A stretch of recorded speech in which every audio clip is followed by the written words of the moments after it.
राज्यसभा सांसद दीपेंद्र हुड्डा आज केरवा जाट गांव में पहुंचे। वहां पहुंचकर समाज के लोगों से कांग्रेस के पक्ष में समर्थन मांगा। उन्होंने कांग्रेस प्रत्याशी टीकाराम जूली के समर्थन में जनता को संबोधित किया, जहां बड़ी संख्या में लोग मौजूद रहे। उन्होंने जनता के विकास के लिए समर्थन मांगा। हुड्डा ने बताया कि केंद्र सरकार ने जो वादे किए उनको नहीं निभाया। वही केंद्र सरकार पर हमला बोलते हुए बताया कि केंद्र सरकार ने दिल्ली में महिला खिलाड़ियों के साथ किस तरह किया और किसानों के लिए कुछ भी नहीं किया। किसानों ने भी काफी दिनों तक प्रदर्शन किया। जिस तरह महंगाई लगातार बढ़ रही है उस पर भी जमकर बोले। वही टीकाराम जूली के व्यवहार और ईमानदारी की बात कही। आगे क्या कहा सुनिए उनकी जुबानी।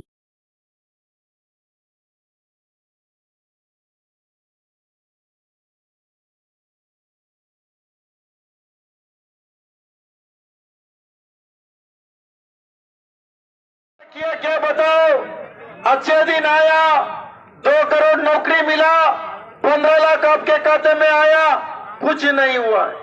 या गहलोत सरकार ने सबसे ज्यादा मेहनत और अच्छा काम किया है, आप सबको पता है। जो आज पूरा जयपुर एयरपोर्ट में पूरा उनका केंद्र मंत्रिमंडल थे, उसमें कर्नाटका का भी एक मंत्री था। पूछा क्या है राजस्थान पे क्यों आया, मैंने पूछा उसको। कैंपेनिंग करने आया बोला। मैंने बोला आप कैंपेनिंग करने नहीं आए, झूठ बोलने आए करके बोल दो। आप कितने भी झूठ बोलेगा, राजस्थान का जनता समझ चुका है। पहली बार ये रिपीट हो रहा है 25 साल के बाद। आपके लिए दिन रात एक नरमाई होती है और एक शराफत होती है और एक तीसरी ईमानदारी होती है। भाई हरियाणा में आप जाके चेक कर लो, कहीं से एक बात आएगी कि ना तो ऐसा नरम आदमी पाना, ना इससे शरीफ आदमी पाना, ना इससे ईमानदार आदमी। और मैं एक और इसमें जोड़ दूं, मैं एक और बात जोड़ दूं, जब ये हम लड़ाई लड़ रहे थे, मैं इसीलिए भी आया हूं आपके बीच में कि जब ये लड़ाई लड़ रहे थे किसान आंदोलन में, जब हम लड़ाई लड़ रहे थे, अगर राजस्थान में किसी व्यक्ति ने उस लड़ाई में कंधे से कंधा, क्योंकि हम सारे बॉर्डरों पे हर जगह जाते थे, उस लड़ाई के अंदर हमें जरूरत थी साथ की। जब हम अकेले पड़ते थे तो दिखते थे कौन साथ है। उस लड़ाई में, किसान आंदोलन की लड़ाई में, अगर पूरे राजस्थान में एक व्यक्ति ने कंधे से कंधा मिलाकर साथ दिया मेरा, तो भाई टीकाराम ने साथ दिया। मैं यह कहने आया हूं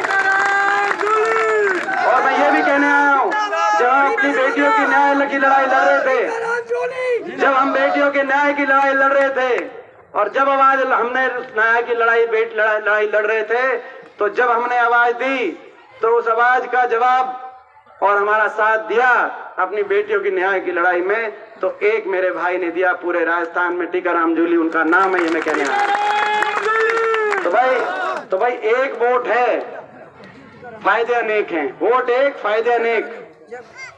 आपकी वोट से गहलोत सरकार, जिस सरकार ने एक रिकॉर्ड काम राजस्थान में करके दिखाया है, हम तो हरियाणा में कह रहे हैं ये चिरंजीव योजना, ओल्ड पेंशन स्कीम, 500 रुपए में सिलेंडर। हरियाणा में बात चल रही है कि घोषणा पत्र बनाने की जरूरत नहीं। हम तो ये कह रहे हैं राजस्थान में जो सरकार ने किया, हरियाणा में सरकार बनाओ, वही करके दिखाएंगे हरियाणा में। तो भाई इतना अच्छा काम किया, तो एक वोट है, उस वोट से यहाँ पर आप कांग्रेस की सरकार, गहलोत साहब की सरकार को दोबारा बनवाने का आप काम करेंगे। एक वोट है, उसी वोट से टीकाराम जी जैसे एक नौजवान, होनहार नौजवान, जो आपके लिए सुख दुख में हमेशा खड़े मिलते हैं, उनको यहाँ से आप आशीर्वाद देकर, और राजस्थान की उस सरकार में आज जितनी महत्वपूर्ण जिम्मेदारी है, ये मैं विश्वास दिलाता हूँ, उससे कहीं ज्यादा महत्वपूर्ण जिम्मेदारी आप दिलवाने का काम करोगे। और एक वही वोट है, उसी वोट से हरियाणा में आप हमें भी आशीर्वाद देने का काम करोगे। हरियाणा से भी अच्छी खबर लेके आए हैं, हरियाणा की बात कहूंगा, ठीक बात है ना। सबसे पहले मैं आप सबसे पूछना चाहता हूँ, बैठ जाओ यार। ये आपको बधाई भी देना चाहता हूँ, कल रात को ये प्रोग्राम बना, कल 5 बजे ये फैसला हुआ कि यहाँ प्रोग्राम किया जाएगा। टीकाराम जी का फोन आया और टीकाराम जी के और मेरे जो संबंध हैं मुझे बताने की जरूरत नहीं, आपको पता है कि हमारे संबंध ऐसे हैं कि आप यहाँ से टीकाराम जी को जिताओगे तो इनसे ज्यादा तो दीपेंद्र को जिताओगे, यहाँ से ये संबंध है हमारा। तो 5 बजे प्रोग्राम बना और आखिरी 3 दिन है, पार्टी ने हेलीकॉप्टर का रूट बना रखा है। अभी यहाँ से हम अभी हम जयपुर से आए हैं, राजेंद्र यादव जी की कोटपुतली से अब यहाँ जाएंगे, यहाँ से हम चुरू जा रहे हैं कृष्णा पुनिया जी के, उसके बाद लूणकरनसर बीकानेर में जाएंगे और फिर मुकेश बाकर के हम नागौर में जाएंगे। तो रूट बना हुआ है, 5 बजे फैसला हुआ। मैंने कहा कि भाई मगर 3 दिन में आना जरूर है।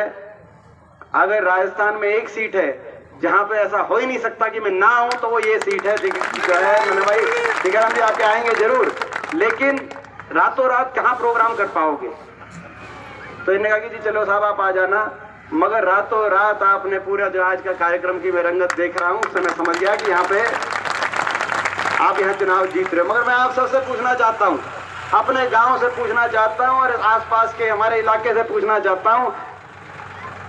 मैं जानता हूँ मैं कैसे आया हूँ, कई प्रोग्राम छोड़ के आया हूँ। मेरी आई करोगे कि नहीं करोगे, मेरी आई रखोगे कि नहीं रखोगे, मैं पूछना चाहता हूँ। और वो आई कैसे होगी? जब अपने गांव का बूथ खुले, जब इस इलाके के सारे गांव के हमारे बूथ खुले, तो उन बूथ खुल में देखो यहाँ से चुनाव हम जीत चुके हैं। इतिहास राजस्थान में रचा जा रहा है, इतिहास बदला जा रहा है। पहली बार कांग्रेस पार्टी दोबारा सरकार बना रही है, टीकाराम जूली जी यहाँ से जीत रहे हैं। 25 साल का इतिहास। मगर जब यहाँ के बूथ खुले तो टीकाराम जी का मेरे पास टेलीफोन जाए दिल्ली में बैठे कि जी दीपेंद्र भाई साहब, हुड्डा साहब, आपका आना सफल हुआ और आपके आने से लोगों का आशीर्वाद मिला। तब वो जो जीत है, तब वो जीत भाई जो है कुछ ना कुछ जो है आपको और हमको उस जीत का। तो भाई आई करोगे कि नहीं करोगे, बताओ। वो जी ये टेलीफोन बजवाओगे कि नहीं बजवाओगे? और मैं 2 बात कहना चाहता हूं कि समय का अभाव है। ये सरकार भारतीय जनता पार्टी की सरकार, इसके बारे में और प्रदेश की कांग्रेस पार्टी की सरकार के बारे में, दिल्ली में बीजेपी की सरकार बनी 2014 में बड़े बड़े वायदों के साथ।